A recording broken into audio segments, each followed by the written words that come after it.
వారు స్వయంగా రాసిన వ్యాసం అవతారాన్ని వ్యాసం గురించి చదువుకుంటున్నాం. చాలా చక్కగా చెప్పారు బాబా అందులో అన్ని స్థాయిలు చెప్పారు. సామాన్య మానవుడు అంటే ఎవరు? ఆధ్యాత్మిక మార్గంలో ఉంటూ జన్మ పునర్జన్మలను అనుభవించేటటువంటి మానవుడు అతని స్థితి. తర్వాత గాడ్ రిలేటెడ్ సోల్స్, నేనే భగవంతుణ్ణి అని స్థితికి చేరి జీవించి ఉన్న మానవులు గాడ్ రిలేటెడ్ సోల్స్ అంటే ఎవరు? సద్గురువులు అంటే ఎవరు? ఈ స్థాయిని అన్ని చెప్పారు. చెప్పిన తర్వాత అవతారిని రాక ఎటువంటి పరిస్థితుల్లో సంభవిస్తుందో చెప్పారు. అది కూడా చెప్పుకున్నాం. చాలా దుర్భరమైన పరిస్థితులు వర్ణించారు. మనం చాలా చదువుకున్నాం అది కూడా. అటువంటి దుర్భరమైన పరిస్థితుల్లో అవతారిని రాక సంభవిస్తుంది అని చెప్పారు. ఆ వచ్చినప్పుడు అవతార పురుషుడు ఏ విధంగా ఆయన యొక్క పనిని చేకూరుస్తారు. ఆయన వచ్చిన పని ఏంటంటే మానవ జాతికి అజ్ఞానం నుంచి జ్ఞానం ఇచ్చి వాళ్ళని మేల్కొల్పి తన స్థాయికి, అంటే భగవంతుని స్థాయికి చేర్చి భగవంతులు ఐక్యం చేసుకోవడమే ఆయన వచ్చిన పని. ఆ పని ఆయన ఎలా నెరవేరుస్తారో 2 స్థాయిల్లో పనిచేస్తారు. ఆయన సామాన్య మానవుడుగా పనిచేస్తారు, భగవంతుడుగా మానవ రూపంలోని భగవంతుడుగా. 2 చైతన్యాలు, 2 స్థాయిలను, ఇటు దైవీ చైతన్యము, అటు మానవ చైతన్యము, 2 చైతన్యాలతోటి 2 శరీరాలతోటి కూడా ఆయన అవతారణ యొక్క పని ఎలా చేస్తారో చెప్తారు. అట్ దిస్ మూమెంట్ అన్నారు. అంటే అది పైనంతా వర్ణించారు. ఎటువంటి దుర్భరమైన పరిస్థితుల్లో అవతారిని రాక సంభవిస్తుందో చెప్పి, అటువంటి పరిస్థితుల్లో అవతార్ ఎపియర్స్ అన్నారు. అవతార పురుషుడు ప్రత్యక్ష అవతారు అంటే ఆయన అవతారాన్ని దాలుస్తారు అని చెప్పుకోవాలి.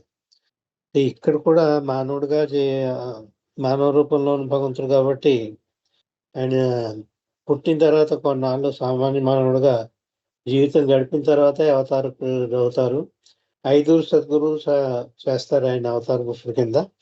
వాళ్ళ కోరిక మేరకే, వాళ్ళ ప్రమేయం మేరకే అవతారణ రాక సంభవిస్తుంది. ఆ ఐదుగురు అవతార పురుషులు కూడా దోహదపడుతూ ఉంటారు అవతారణ రాక గురించి. అంచేత Avatar appears being the total manifestation of God.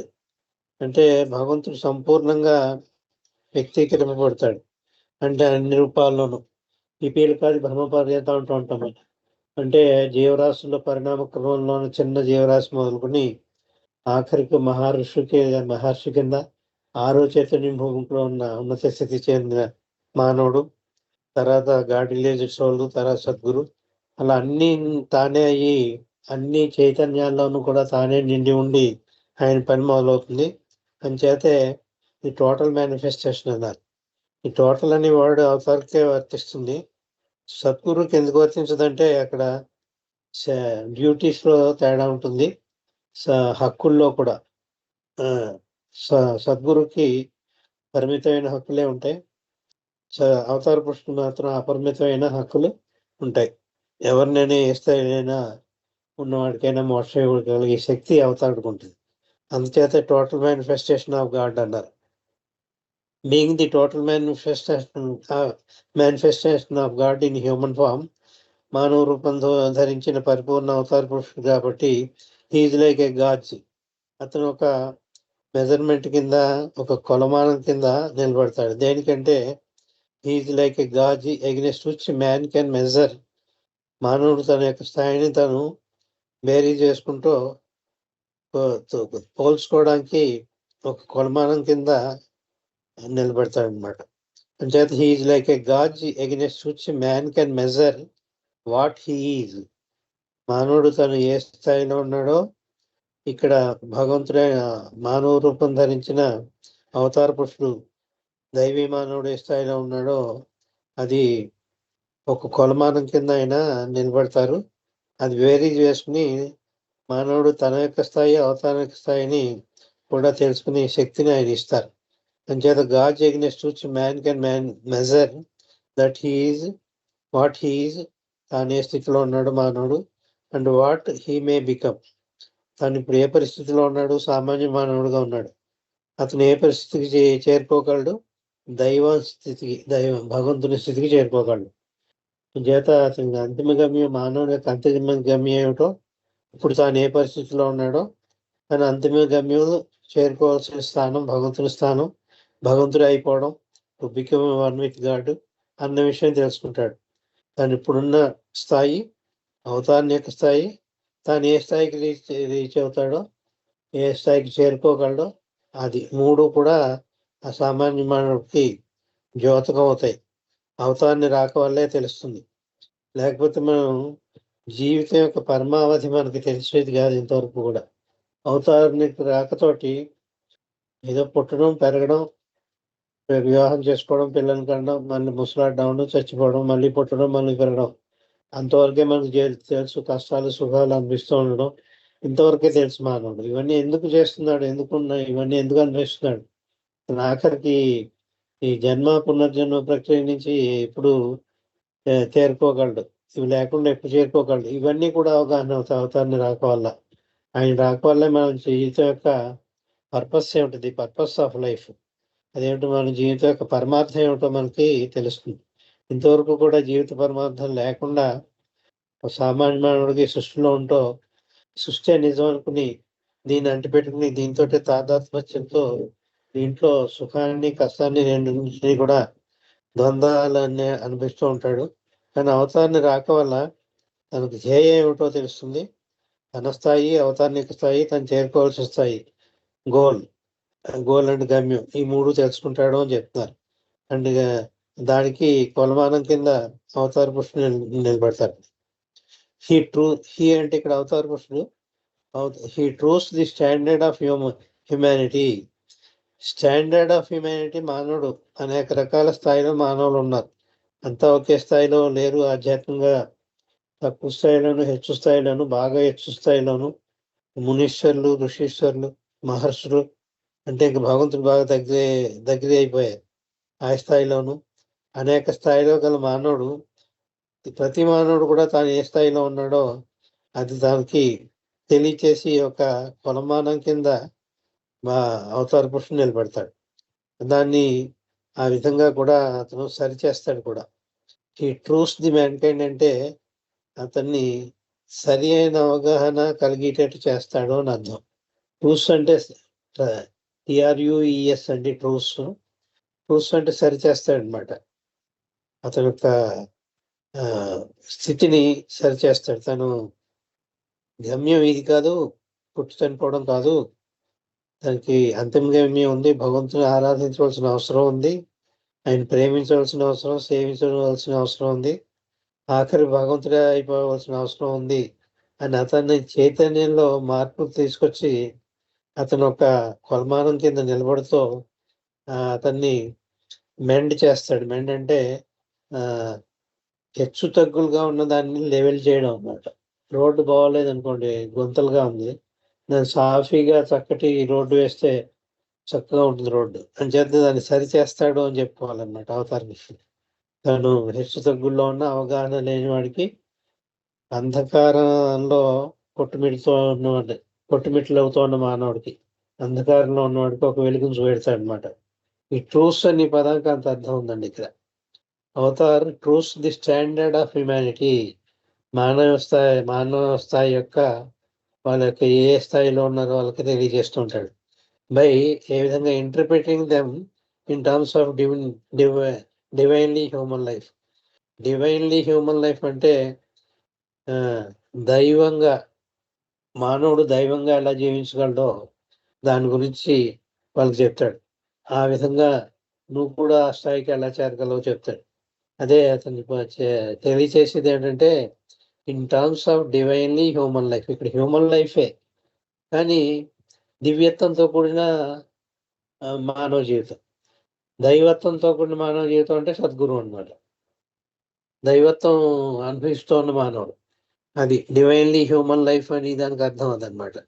అంటే ఒక సద్గురు స్థాయి ఏమిటో, ఆ సద్గురు స్థాయికి నువ్వు ఎలా చేరగలవో, నీకు ఆ సద్గురుకి తేడా ఏమిటో, ఇవన్నింటి కూడా తెలియచేసి నేను ఒక హెచ్చు తగ్గులున్న గుంతలున్న మార్గంలోంచి ఆ మార్గాన్ని సరిచేసి చక్కటి బాటలో నడిపిస్తారు. అది ట్రూస్ అంటే అది కూడా అర్థం.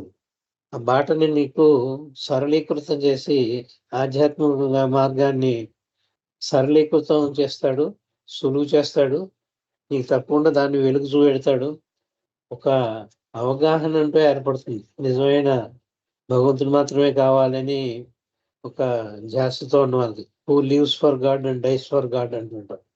భగవంతుని గురించే జీవించి, భగవంతుని గురించే మరణించి, తన గమ్యం భగవంతుడు అయిపోవడమే అని తెలుసుకుని ఆ జీవించి మానవుడికి ఒక సన్మార్గాన్ని చూపించి ఆ దారి చూపెడుతూ ఉంటాడు. అంచేత అతని స్థాయిని కూడా సరిచేస్తూ ఉంటాడు. సో అతని అవగాహన లేకపోతే తప్పుడు అవగాహనలో ఉన్నవాడికి, అజ్ఞానంలో ఉన్నవాడికి జ్ఞానాన్ని కూడా కలిగింపజేస్తాడు. ఆ విధంగా సరి చేస్తాడు అని చెప్పుకోవాలి ఈ ట్రూత్స్ అంటే. ఈ truths the standard of humanity ఏ విధంగా by interpreting them in terms of divinely human life. దైవీ మానవుడు ఎలా ఉంటాడో ఒకసారి చూపించి ఆ విధంగా నువ్వు కూడా స్థాయికి చేరాలి అని చెప్పి మానవుడిని సరిచేసి అతన్ని ఆ విధంగా మేల్కొల్పి ఆ విధంగా వెలుగు చూపి చీకట్లో ఉన్న వాళ్ళకి అతన్ని సరైన మార్గాన్ని నడుపుతూ ఉంటాడు. ఇంత పని ఈ ఒక్క సెంటెన్స్ లో అంత అర్థం ఇమిడి ఉందండి అవతార పురుషుడు చేసే పనిలో. ఇంకా ఏం చేస్తారట, అతని స్వభావం ఎలా ఉంటుందో చెప్తారు. అవతార పురుషుని యొక్క స్వభావం మనలాంటి మానవులాగే ఉంటాడా, లేకపోతే ఆయన ఆలోచన సరళి ఎలా ఉంటుంది? ఆయన అన్నీ పట్టించుకుంటాడు, ఏమి పట్టించుకోడు. అలాగే ప్రతి ఒక్క చిన్న విషయం పట్టించుకుంటాడు, కానీ ఏమి పట్టించుకోడు. దేన్ని కూడా లెక్క చేయడు. చేస్తే సర్వము తానే కాబట్టి, మొత్తం సృష్టి అంతా తానే నిండి ఉన్నాడు కాబట్టి ఆ స్థాయిలో ఉన్నదాన్ని పట్టించుకుంటాడు. అంటే ఒక చిన్న మానవుడే కాక మానవ జాతి కంటే నిమ్న జాతిలో ఉన్న జంతువులను కూడా ఉద్ధరిస్తున్నాడు అంటే ఏమని చెప్పుకోవాలి? దాని మీద కూడా ఒక ఉపన్యాసం ఇచ్చాను నేను ఒకసారి. నేను జీవరాశులు అన్నింటినీ కూడా ఆఖరికి 2 ఎద్దులు కూడా మానవ జన్మ ఇచ్చారు ఆయన. ఆయన అక్కడికి వెళ్ళి బుల్ ఫైట్ లో స్పెయిన్ లో అక్కడ బుల్ ఫైట్ లో పాల్గొని ఈ 2 ఎద్దులకి కూడా ఇప్పుడు మంచి ఆధ్యాత్మ మార్గంలో ఉన్న మానవుడుగా పుడతాయి ఈ 2 ఎద్దులు కూడా అని చెప్పారు. అంటే ఏమిటనమాట, కేవలం మానవాళికే కాకుండా పరిణామక్రమంలో ఉన్న జీవరాశులకు కూడా ఉన్నత గతిని కల్పించగలడు ఆయన. చేత వాటిని కూడా పట్టించుకుంటాడు. కేవలం మానవులనే పట్టించుకోవడం కాదు, అది గొప్ప. అవతార పురుషుడు వచ్చినప్పుడు గొప్ప ఏంటంటే, అందుకే సృష్టికే వసంతం లాంటిది అని చెప్పడానికి కారణం అదే. ఒక్కొక్క మానవుల్ని ఎలాగా ఉద్ధరిస్తారు, ఎక్కువ మంది దాని ప్రయోజనం కూడా పొందుతారు. కేవలం మానవులే కాకుండా మొత్తం సృష్టి యావత్తులో ఉన్న జీవాత్మలన్నింటినీ కూడా ఆయన పట్టించుకుంటారు అంటున్నారు. పట్టించుకోవడం అంటే హీఈస్ ఇంట్రెస్టెడ్ ఇన్ ఎవ్రీథింగ్. ప్రతి దాంట్లో కూడా ఆయన శ్రద్ధ చూపెడుతూ ఉంటారు. But not concerned about anything. అన్నింటి పట్ల శ్రద్ధ చూపెడుతూ ఉంటారు, కానీ దేనికి కూడా పట్టించుకోరు. అందుకే ఆయన పనులు చేయడం దగ్గర కూడా పెర్ఫెక్షన్ చూస్తూ ఉండేవారు.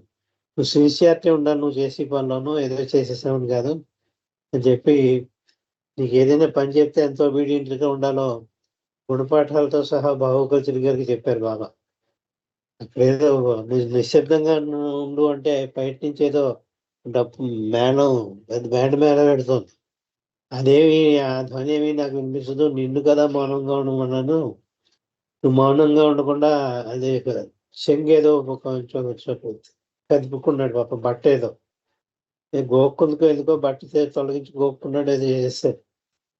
అది పెద్ద శబ్దం నా చెవులు గల్లడిపోయాయి అన్నారు. అదేమిటంటే, మరి అది నీకు డిస్టర్బెన్స్ కాలేదా? నీకు అది పెళ్లి వివాహం ప్రొసెషన్ జరుగుతుంది అక్కడ. చేత పెళ్లి ఊరేగి బ్యాండ్ మేళంతో అంత గోలగా వెళ్ళింది, అది నీకేం డిస్టర్బెన్స్ కాలేదు. కానీ నేను ఒక చిన్న బట్ట కదిపితే నీకు డిస్టర్బెన్స్ అయింది అంటే నేను వాళ్ళని వద్దనలేదు కదా, నేను వాళ్ళకి చెప్పలేదు, నేను రోడ్డే పోయి వాళ్ళకి చెప్పలేదు సైలెన్స్గా ఉండమని. నీకు చెప్పాను ఏం శబ్దం చేస్తుంది, నీకే వర్తిస్తుంది అది. చేత అది ఎంత చిన్న శబ్దం అయినా నాకు డిస్టర్బెన్స్ అయ్యాను అని చెప్పారు. అంచేత అంత మెటిక్యులస్ గా, అంత సూక్ష్మంగా ప్రతి సూక్ష్మమైన విషయాన్ని కూడా ఆయన పట్టించుకుంటారు. కానీ తనకు తానుగా ఆయనకి ఏమక్కర్లేదు, దేన్ని కేర్ చేయడు. పెద్ద యుద్ధం వస్తుందన్నా, ప్రళయం వస్తుందన్నా దేనికి కూడా చెల్లించదు. ఎందుకంటే అన్ని తనకి సర్వం తన చేతిలోనే ఉన్నాయి. తన ఆజ్ఞ మేరకే అన్ని జరుగుతున్నాయి కాబట్టి అన్నింటికి సర్వాతీతుడు, హైయెస్ట్ ఆఫ్ ది హై కాబట్టి అంచేత ఈ 2 స్థాయిలోనూ కూడా ఆయన చేసి పని విధానం ఉంటుంది అని చెప్తారు ఇట్లా. అంచేత Avatar is interested in everything but not concerned about anything. దేని గురించి ఆయన పట్టించుకోడు, కానీ ప్రతి విషయం తనకే కావాలి అని చెప్తుంటారు. ఎవరైనా వచ్చిన ప్రశ్నలు కూడా అడుగుతూ ఉండేవారు. ఈ పిల్లల అంటే ఉన్నారు ఎంతమంది? ఇద్దరండి. ఆడపిల్లలు ఎంతమంది, మగపిల్లలు ఎంతమంది? అవన్నీ ఎందుకు ఆయనకి? ఆయనే పుట్టించాడు కదా, తెలుసు కదా. అంటే ఒకసారి వివరణ ఇచ్చారు బాబా. సర్వజ్ఞుడినే నేను, నా ఇచ్చి లేకుండా ఏం జరగదు, నాకు అన్నీ తెలుసు. అని నేను అడిగాను అంటే ప్రశ్న మీరు సమాధానం ఇచ్చి తీరాలి. అది ఇస్తే వాళ్ళ ఆత్మలకు నేను జాగృతి చేయడానికి, వాళ్ళ ఆత్మకు కూడా వాళ్ళ ఆత్మలకు కూడా అదేంటి ఆధ్యాత్మిక ప్రయోజనం ఇవ్వడానికి నేను అడుగుతూ ఉంటాను. చేత మీరు సమాధానం ఇచ్చినప్పుడు దే ఆర్ ఆల్సో బెనిఫిటెడ్ అంటున్నారు. మీకు ఎంతమంది పిల్లలు అంటే 2 అమ్మాయిలండి, 1 అబ్బాయి అండి అని చెప్పామనుకోండి, ఆయన యొక్క ప్రేమ 2 అబ్బాయిల మీద, అమ్మాయిల మీద కూడా వేస్తాడనమాట ఈ ప్రశ్న అడగడం ద్వారా. సింబాలిక్ గా ప్రశ్న అడుగుతారు. అంచేత సిల్లీ క్వశ్చన్స్ కూడా బాబా అడుగుతూ ఉండేవారు అనమాట. అడగడంలో ఏంటంటే అదొక సింబల్, ఒక సాంకేతికంగా అలా అడగడం ద్వారా దానికి దివ్య ప్రేమను వాళ్ళకి అందిస్తూ ఉంటారు. చేత ది స్లైటెస్ట్ చేత he's interested in everything but not concerned about anything అంటే అది. తర్వాత the slightest mishap may command his sympathy. చిన్న గందరగోళం, దురదృష్టం ఎవరి జీవితంలోనో జరిగినా కూడా దానికి కూడా అతను యొక్క దయాకరణ కురిపిస్తూ ఉంటాడు. అయ్యో పాపం అని చెప్పి వాళ్ళ మీద ఆయన కరుణ, దయ, సింపతి చూపెడుతూ ఉంటారు వాళ్ళ మీద. చిన్నదే, దానికి కూడా అలా అని చెప్పి పెద్ద గందరగోళం, పెద్ద పెద్ద యుద్ధాలు జరుగుతాను మళ్ళీ అది పట్టించుకోడు. అది ఇంత చిన్నదానికి కూడా పట్టించుకున్నవాడు అంత పెద్ద కరోనా వస్తే అది పట్టించుకోలేదా, అది వచ్చేటట్టు ఎందుకు చేశాడు, దాని ద్వారా ఇంతమంది చనిపోయేటట్టు ఎందుకు చేశాడు అంటే ఏం చెప్పాలి? అది పట్టించుకోకుండానే ఉంటాడు, కానీ ప్రతి చిన్న విషయం కూడా పట్టించుకుంటూనే ఉంటాడు. ఏది ఆయన పట్టించుకోకుండా ఉన్నప్పటికీ కూడా అన్నింటిలోనూ కూడా ఆయన ప్రమేయం ఉంటుంది అని చెప్తున్నారనమాట. అంటి ముట్టినట్టు ఉండడు, అన్నికి తనకే కావాలి అలా అని చెప్పి పెద్ద పెద్ద గొడవల్లో కూడా ఆయన ఏం పట్టించుకోకుండా ఆయన నిర్లక్ష్యం చేస్తున్నాడు, ఏం పట్టించుకోలేదు. ఆయన తలుచుకుంటే అసలు కరోనా రాకుండా చేసి ఉండేవాడు అని చాలా మంది ఉండొచ్చు. కానీ ఆయన కావాలనే కరోనా తెచ్చినప్పుడు ఆయనకి దాని నుంచి రక్షించడం అనే ప్రశ్న ఉండదు. ఆయన ఆజ్ఞ మేరకే కరోనా వచ్చింది, అలా జరగాలని ఉంది, అందుచేత కరోనా తెప్పించాడు. ఇంకా ఆయనే తెప్పించినప్పుడు ఆయనకి మళ్ళీ నువ్వు పట్టించుకోవట్లేదంటే నీకు దయ లేదా నీ ప్రేమికుల మీద అని మనం అడిగాడంటే తప్పు. మరి ప్రేమికులే ఎంతో మంది చనిపోయారు. చాలా మంచి ప్రేమికులు కూడా కరోనా టైంలో బాబా ప్రేమికులే చనిపోయారు. చేత తెలియదా? ఆయన తెలియకుండా చనిపోయారు వాళ్ళు, తెలుసు ఆయనకి. అంచేత ఆయన పట్టించుకుంటూనే ఉంటాడు ప్రతి చిన్న విషయం. ఆఖరికి తన చెల్లెళ్ళు చెప్పులు వదలకుండా వస్తే అది కూడా పట్టించుకున్నాడు. చిన్నపిల్ల పాపం, అప్పటికి 10 ఏళ్ళ లోపల ఎంతో ఉంటుంది. చెప్పులు వేసుకుని పరిస్థితిలో వచ్చేస్తుంది అన్నయ్య అంటావు, బ్రదర్ అంటావు. అన్నయ్య అంటే బాబా దగ్గర చిన్నపిల్ల కదా, క్షమించవచ్చు కదా. ఒక్క లంపగా వేసాడు దాన్ని ఎవరైనా కాదు, మణిని. నువ్వు ఇంతమంది చూస్తున్నావు, అంత చెప్పులు అక్కడ ఇచ్చారు, నువ్వు చెప్పులతోటి ఇక్కడ దాకా వచ్చేస్తావా, వెళ్ళి అక్కడ చెప్పులు వదిలిరా అని చెప్పి. ఎంత చిన్న విషయం ఉండదు, ఏదో చిన్న పిల్లాన్ని వదిలేసాడా? వదలలేదు.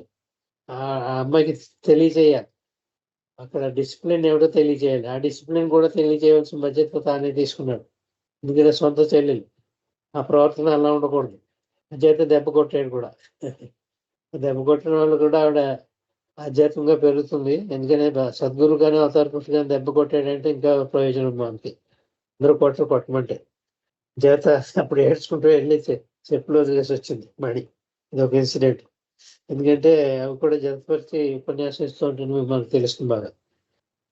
చేత the greatest tragedy will not upset him.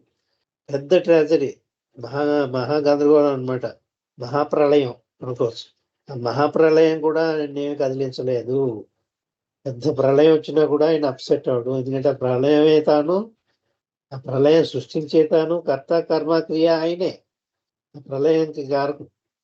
ఆ ప్రళయము తానే, సృష్టించింది తానే, అది అనిపించింది తానే. ఆ ప్రళయాన్ని అనిపిస్తున్నాడు మనందరి ద్వారా, మానవుల ద్వారా. అది తానే. అంచేత అంత గ్రేటెస్ట్ ట్రాజడీ వచ్చినా కూడా చిన్నదానికే చలించిపోయేవాడు. చిన్న దురదృష్టానికి ఎవరికి ముళ్ళు కూర్చుందని, అయ్యో అయ్యో పాపం ముళ్ళు తీయండి అని చెప్పి అది శ్రద్ధ వహించి ప్రతి వాళ్ళ యొక్క శ్రద్ధ చూస్తూ ఉండేవారు. ఆఖరికి హజరత్ బాబాజాన్ స్కూల్ డేస్ లో ఆ పిల్లలు తాగి మంచినీళ్ళ కుండ మీద మూత పెట్టకపోతే సీరియస్ అయిపోయారు. మీకు రోగాలు వస్తాయి, మూత పెట్టలేదు, తాగి నీళ్ళు ఇవి వాళ్ళు చచ్చిపోతే మీరందరూ బాధ్యత. నా ప్రియమైన వీళ్ళు పిల్లలు నాకు అని చెప్పి అందరినీ చూడట్లేదు. చేత ప్రతి ఒక్క చిన్న విషయాన్ని పట్టించుకోవడం జరుగుతుంది, ఆయన దయ చూపించడం జరుగుతుంది, కలగ చేసుకోవడం జరుగుతుంది. అలా అని చెప్పి పెద్ద విషయాలు కూడా సృష్టించడం జరుగుతుంది. ఆయనే సృష్టిస్తారు. చేత is beyond the alterations of pain and pleasure. ఈ ద్వంద్వ గుణాలు అయితే ఉన్నాయి, ద్వంద్వానుభవాలు ఏవైతే ఉన్నాయో ద్వంద్వానుభవాలకి అతీతుడు. ఆ ద్వంద్వానుభవాలు ఏమిటి? పెయిన్. ఆ పెయిన్ కానీ ప్లెజర్ కానీ ఆయనకి ఏమంటాం. కానీ ఎవరికి పెయిన్ వచ్చినా, ఎవరికి ఆనందం వచ్చినా ఆయన పాల్పంచుకుంటూ ఉంటారు. ఆయన ఎవరికైనా కష్టం వచ్చిందా, అయ్యో అయిందా అలా అయిందా, బాగుపడిందా, వాడిని హాస్పిటల్లో చేయించండి. ఎంత కేర్ తీసుకునేవాడు. ఎవరికైనా ఒంట్లో బాగోలేదంటే మాత్రలు వేసుకోండి. ఆఖరికి ఎప్పుడెప్పుడు అందరికీ తుమ్ములు వస్తాయని చెప్పి జలుబు అందరికీ అడుగుతుందని అనాసిన్ మాత్రలు అందరికీ డిస్ట్రిబ్యూట్ చేయించారు ఉదయ సహవాసుల బాబా. అప్పటికి అనాసిన్ పెద్దగా టాబ్లెట్ అది.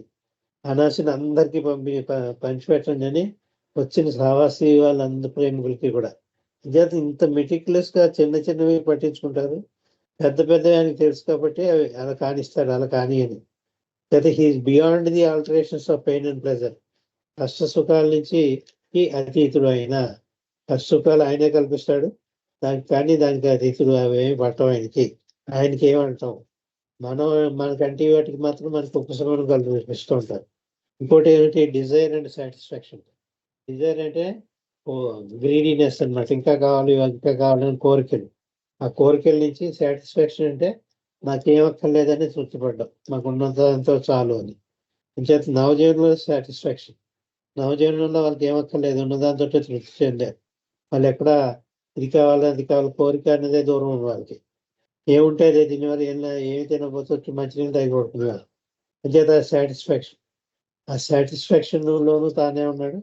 డిజైర్స్ ఎవరైతే ఉన్నారో ఆ డిజైర్ ఉన్న వాళ్ళకి కూడా డిజైర్ లేకుండా చేశాడు. కొంతమంది డిజైర్స్ తీర్చాడు కూడా. ఎవరైనా కొన్ని కోరికలతో వస్తే సంతానం లేదంటే సంతానం కలిగింపు చేశాడు కూడా. చిన్న చిన్న డిజైర్స్ కూడా అటెండ్ అయ్యేవాడు. అంచేత రేపు బోత్ అయినా అండ్ బియాండ్ ఆల్, వీటన్నిటికి కూడా అతీతుడు. ద్వంద్వంలోనూ తానే ఉన్నాడు, కానీ ద్వంద్వాతీతుడు. ఆ ద్వంద్వంలో తానే ఉన్నాడు. ఇవన్నీ అనిపించి తనే జీవాత్మ కింద అనిపించి తనే కదా అవతార పుష్టే. అంచేత ప్రతి జీవాత్మ తనే కాబట్టి ద్వంద్వానుభవాలు అనిపించేది తనే, కానీ తానికి తాను మాత్రం ద్వంద్వాతీతుడు, ద్వంద్వానికి అతీతుడు. అది రెస్ట్ అండ్ స్ట్రగుల్. రెస్ట్ అంటే విశ్రాంతి, స్ట్రగుల్ అంటే కష్టపడడం. అక్కడ అవిశ్రామంగా పనిచేయడాన్ని స్ట్రగుల్ అంటాం. రెస్ట్ అంటే విశ్రాంతి తీసుకోవడం. లైఫ్ అండ్ డెత్, ఇది జననం మరణం రెండు ఒకటానికి. కానీ మరణానికి మనం ఏడుస్తూ కూర్చుంటాం. జననం అంటే పుట్టినరోజులు చేసుకుంటూ ఉంటాం. 90 ఏళ్ళ వాళ్ళు కూడా పుట్టినరోజులు చేసుకుంటున్నారు ఈ మధ్య. అంటే బర్త్డేకి పుట్టినరోజు పెద్ద ఇంపార్టెన్స్ ఇచ్చి ఆనందంగా గడుపుకోవడం, సావుకేమో ఏడుస్తూ కూర్చోవడం, ఇది మన లక్షణం. ఇది వాటికి కూడా అలాగే అందులోనూ ఆయనే ఉన్నాడు. ఈ సావు పుట్టుకల్లో ఆనందించడం, ఏడవడం అని ప్రక్రియలోనూ తానే ఉన్నాడు. దీనికి అతీతంగా కూడా తానే ఉన్నాడు. అవతారం యొక్క స్థాయి చెప్తున్నారు ఇక్కడ. చేత ఈ ద్వంద్వాలన్నీ చెప్తూ rest and satisfaction, desire and satisfaction, rest and struggle, life and death, వీటి అన్నిటిని కూడా మెటిక్యులస్ గా తీసుకుంటూనే వాటికి అతీతంగా తాను ఉంటూ ఉంటాడు. టు హిమ్ అంటే to the avatar they are equally illusions. రెండు తామే, రెండు మాయే ఆయనకి. రెండు కూడా ఇంతవరకు ఏదైతే వర్ణించుకున్నా రెండు కూడా. మహాప్రలయం కూడా మాయే, అదేం లేదు. సృష్టి అంతా మాయే, లేనిది. సృష్టి అంతా భాస్ అని చెప్తుంటారు. చేత ఏమీ లేనిది. చేత ఏమీ లేదని తెలుసుంటే అందులో జీవిస్తూ ఉంటారు. అంచేత ఆయనకి దే ఆర్ ఈక్వల్లీ ఇల్యూజన్స్. అవన్నీ కూడా ఆయనకి భ్రమలే, ఇల్యూజన్స్ ఈ రెండు కూడా. Which he has transcended. ఆ మార్పు కూడా కలిగించింది తానే. రెస్ట్ తనే ఇస్తాడు, రెస్ట్లెస్నెస్ కూడా తనే ఇస్తాడు. ఆ మార్పు ట్రాన్సెండెన్స్ అంటే మార్పు కనిపించడం, ఒక స్థాయి నుంచి ఇంకో స్థాయికి చేర్చడం. అంచేత విచ్ హీ హ్యాజ్ ట్రాన్సెండెడ్. ఈ రెండింటినీ కూడా, ద్వంద్వానుభవాలన్నింటినీ కూడా ఒక స్థాయి నుంచి ఒక స్థాయి మనం ఎదిగేటట్టు, సుఖం దుఃఖం సుఖ దుఃఖాలు అన్ని కూడా అవే. But by which others are bound. మిగిలిన వాళ్ళంతా కూడా దాని వల్ల బంధీకృతులు అయ్యారు.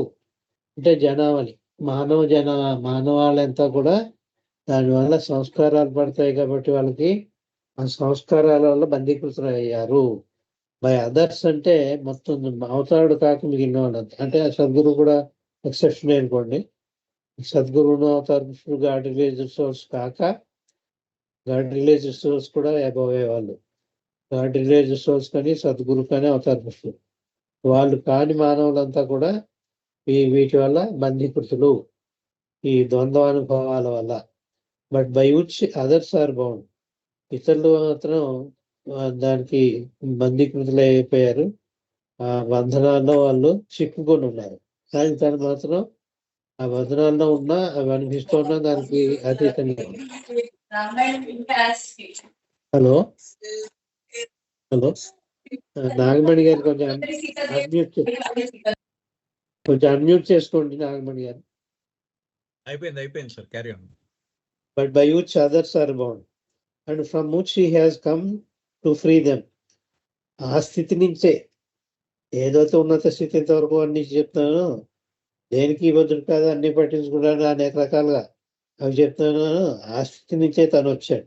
And from which he has come to free them. వాళ్ళని బంధనాల్లో చిక్కుకున్న వాళ్ళని బంధనానికి అతీతంగా చేయడానికి, బంధ విముక్తుల్ని చేయడానికి తను వచ్చాడు. టు ఫ్రీ దెమ్ అంటే బంధ విముక్తులు చేయడానికి. చేతండి from which he has come to free the others అన్నారే, సామాన్య మానవులు, సామాన్య జీవరాశులు, జీవాత్మలు, వాటిని బంధనాల నుంచి విముక్తి చేయడానికి తన పెద్ద స్థాయిలోంచి వచ్చాడు. దీనికి ఏం ఉపయోగిస్తాట? ఈ యూజెస్ ఎవ్రీ సర్కమ్స్టెన్స్. ప్రతి పరిస్థితిని కూడా అవకాశం కింద తీసుకుంటారు వాళ్ళు. బీదవాడు ఉంటే బీదవాడు ఆయన పరిస్థితిలో ఉంటాడు, చాలా గొప్పవాడు ఉంటాడు, గొప్పవాడి పరిస్థితిలో ఉంటాడు.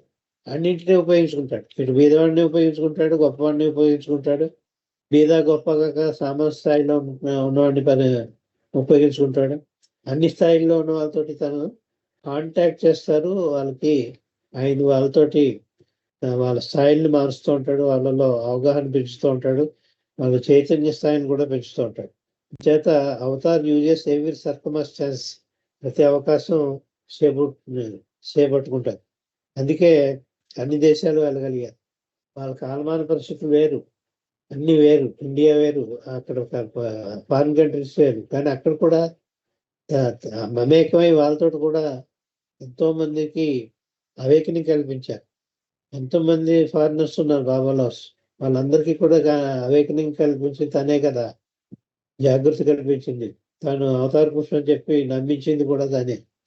చేత he uses every circumstance as a means. అదొక ఆయుధం కింద, ప్రతి పరిస్థితిని ఒక అవకాశం కింద తీసుకుంటారు, ఒక మీడియం కింద, ఒక మాధ్యమం కింద. ఆ అవకాశం ద్వారానే వాళ్ళలో మేల్కొలు ఎక్కువ ఇస్తారు. కొంతమందికి దుఃఖాన్ని కలిగించి, కొంతమందికి సంతోషం కలిగించి, అన్ని మాధ్యమాలే, అనేక రకాల మాధ్యమాల ద్వారా వాళ్ళని మేల్కొలుపుతూ ఉంటారు. He uses every circumstance as a means to lead others towards realisation. ఈ అదర్స్ లో వచ్చేస్తారు వీళ్ళంతా, జీవాత్మలంతా కూడా. ఆధ్యాత్మ మార్గంలో ఉన్న వాళ్ళు కూడా అదర్స్ లోకి వస్తారు. ఎక్సెప్ట్ గాడ్ రిలీజియస్ సోల్స్, సద్గురులు, భావతాలు తప్ప వీళ్ళంతా అదర్సే. ఆధ్యాత్మ మార్గంలో ఉన్న వాళ్ళు కూడా అదర్సే. వాళ్ళని ఎక్కడికి లీడ్ చేయడం, ఎక్కడికి దయచేట్టు గాడ్ రిలీజియేషన్, నేనే భగవంతుడిని స్థితి చేర్చడానికి ప్రతి అవకాశాన్ని కూడా ఆయన ఉపయోగించుకోవడం, ప్రతి అవకాశాన్ని కూడా ఒక మాధ్యమం కింద తీసుకుని వాళ్ళలో చైతన్యాభివృద్ధి కలగజేసి, మేల్కొల్పు చేసి, ఆఖరికి అర్హులైన వాళ్ళకి తనలో ఐక్యం చేసుకుని వాళ్ళకి ముక్తి మోక్షం ప్రసాదిస్తారు అని చెప్పడానికి ముక్తి మోక్షం ఇచ్చిన వాళ్ళ లిస్ట్ కూడా మెమోరియల్ టవర్ అని దాంట్లో ఆయన ఇచ్చిన లిస్టే అది. ఎవరు యాడ్ చేయలేదు, కొన్ని పేర్లు తీసేయలేదు. ఆయన ఏ పేర్లు ఇస్తే ఆ పేర్లు అక్కడ రాశారు. అది భద్రపరిచి ఆయన పేర్లు అంచేతే అవతార పురుషుడు శరీరం సాధించే వరకు ఉన్న వాళ్ళకే ఉన్నాయి లిస్టు. అవతార పురుషుడు శరీరం సాధించిన తర్వాత వాళ్ళు కూడా ముక్తి మోక్షం ఇచ్చారు, కానీ ఆ పేర్లు అందులో లేవు. ఎందుకంటే వాళ్ళకి ఇవ్వలేదని అది ఇచ్చారు, కానీ లిస్ట్ అంతతోటే సరైంది. ఆయన ఇచ్చిన లిస్ట్ కాబట్టి అదొకటి మనం చూసుకోవాలి. అదే కొన్ని అనుకుంటాను, మరి మెహరాకి కనీసం ముక్తి అయినా ఇవ్వలేదా అనుకున్నామంటే, మెహరా ఎప్పుడు చనిపోయింది? బాబా చనిపోయిన తర్వాత చనిపోయింది. అంచేత ఆవిడ పేరు మెహరా పేరు మెమోరియల్ టవర్ లో ఉండదు. ఎవరైతే చనిపోయారో వాళ్ళ పేర్లే ఉంటుంది. ఆ చనిపోయిన వాళ్ళందరికీ ఇచ్చింది ఏమిటి? అయినా లిబరేషన్ ఇచ్చారు, ముక్తి మోక్షం ఇచ్చారు వాళ్ళకి. అంతేగాని ఇది సద్గురు స్థితి కానీ ఇంకో స్థితి కానీ కాదు, గాడ్ రిలేషన్ కూడా కాదు. తర్వాత ఏం చెప్తున్నారు? He knows that men do not cease to exist when they die. ఆయనకి బాగా తెలుసు మానవుడి యొక్క జీవితం మరణంతో సరి అని కాదు అని. మానవుడి యొక్క జీవితం మానవ మరణంతో సరికాదు, ఇంకా ఉంది. ఇది సిద్ధాంతి ఎండ్ ఆఫ్ లైఫ్. సావుతోటి ఇంకా అయిపోయింది, మానవ జీవితం అయిపోవాలి, మళ్ళీ పుడతాడు కదా. ఆ విషయం దానికి తెలుసుకోండి చెప్తారు. ఆయనకి తెలియకపోతే మనకు తెలిసినట్టు, కానీ చిత్రంగా చెప్పారు. అవతార్ నోస్ దట్ మెన్ అంటే మానవాళి do not cease to exist. వాళ్ళ మనుగడ వాళ్ళ సావుతోటి అంతం కాదు. మానవాళి యొక్క మనుగడ చావుతోటి అంతం కాదు. అది ఒక గ్యాప్ మాత్రమే, ఒక విరామం మాత్రమే. మళ్ళీ మానవుడి కింద పుడతాడు. Death is not the end of life అన్నారు అందుకే బాబా. It is not the end of life, life continues even after death. అందుకే లైఫ్ ఆఫ్టర్ డెత్ అని ఒక చాప్టర్ కూడా ఉంది. గాడ్స్ ఫిక్స్ లో కూడా ఉంది లైఫ్ ఆఫ్టర్ డెత్. డిస్కోర్స్ లో కూడా ఉంది ఆ చాప్టర్, లైఫ్ ఆఫ్టర్ డెత్ అని. చేత death is not the end of life అన్నదాన్ని ఎలా చెప్తారు? ఆ విషయం బాబాకి తెలుసు అని, అవతారానికి తెలుసు అంటున్నారు. Avatar knows that men do not cease to exist. Cease అంటే స్టాప్ టు ఎగ్జిస్ట్ అని. Do not cease to exist when they die. And therefore ఆ కారణం చేత is not concerned our death. అని చేత ఆయన ఈ చావుని చాలా తేలిగ్గా తీసుకుంటారు, చాలా దాన్ని ఏం పట్టించుకోరు. అతి సహజం చావుని. అయ్యో బాబా ఇంత చాలా గొప్ప ప్రేముడు కదా, అతను చచ్చిపోయాడు ఎలాగ బాబా అని అడిగామంటే మన అజ్ఞానం చెప్తుంది. అంత గొప్పవాడైనా సావాలి కదా. సావు ఎండ్ ఆఫ్ లైఫ్ కాదు కదా, ఇంకా భగవంతులు ఐక్యం అవ్వలేదు కదా వాడు. అది ఊరికి నిద్ర లాంటిదే, నిద్రకి సావుకి పెద్ద తేడా లేదన్నారు.